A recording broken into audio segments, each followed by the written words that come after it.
UNL Extension economist Cory Walters is our marketing analyst this week.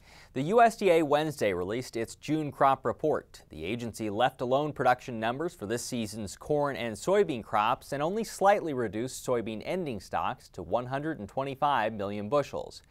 After a tough growing season for winter wheat, the USDA is estimating total production will be down 10% from 2013. Overall, though, the report was relatively tame, although all three markets did close lower Wednesday. We talked with Cory Thursday morning and asked if this was a scenario where no news was good news. Yes, yeah, absolutely. No news is good news. We're essentially in a kind of a wait and hold pattern right now until we get through the end of this month. Anything to note as you look at the corn numbers?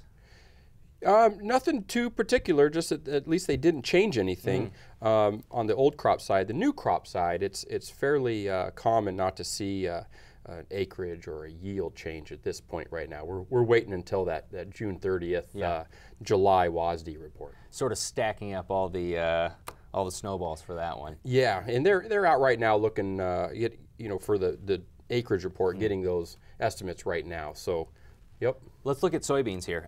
One of the things to note, and that's really the trade has been keeping an eye on, is the stocks number. The old stocks number is reduced 5 million bushels to 125. Tell me, though, how that relates U.S. supply to world supply. So we reduced the U.S. supply by 5 million, and globally the stocks went up just slightly, not a real big change. For the U.S. side, when you get really low on a stock, you're gonna immediately start incentivizing bringing in stocks from somewhere else, right? So we're seeing that we're up at 90 million on imports, million bushels. That's almost 3 times more than we had just a couple of years ago. World supply, though, is enough to meet demand at this point, do you think? Well, the price hasn't, shot up so high that we really cut it off. But yeah, it appears we're in that right price range right now. And with that, as these stocks, as we learn more about the new crop, and we're in a low stock scenario, that price is going to be very responsive to any change in the stock level because there's not a lot to go around. So as this yield becomes realized, prices could fluctuate very rapidly, one direction or the other. Let's talk about some of the things happening in this state, and we've had a widespread series of unusual weather with large damaging hail. How do you, and we talked about this a little bit last week, but is there a change in marketing, and how much difficulty is there in marketing around extreme weather scenarios? It's very difficult, right? And that's one thing, being new here to Nebraska and watching these hailstorms, it makes you wonder, where do you have the highest risk? Is it in price or is it in yield? And when you see a hailstorm come through, it makes me think then your highest risk is potentially in yield, because if you don't have anything to sell, you sure as heck don't want to sell anything. So it maybe puts you on the brake real heavily on any sales. If you've made sales up to this point and you see you went through that hailstorm, immediately contact your broker for some exit plan ideas, some thoughts about that, or even if you went to the elevator, go talk with them and see what kind of options you have.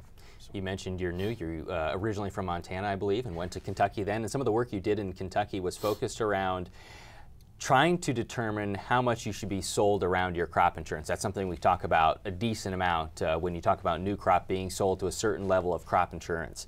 Tell me about what you've looked at and why we might want to think about it differently. Yeah, so in Kentucky, I was in a very similar position, and we hear a lot of these kind of rules of thumb, and so we investigated this stuff, and I'm going to continue that stuff here in Nebraska. And what we found is first, we need to define risk.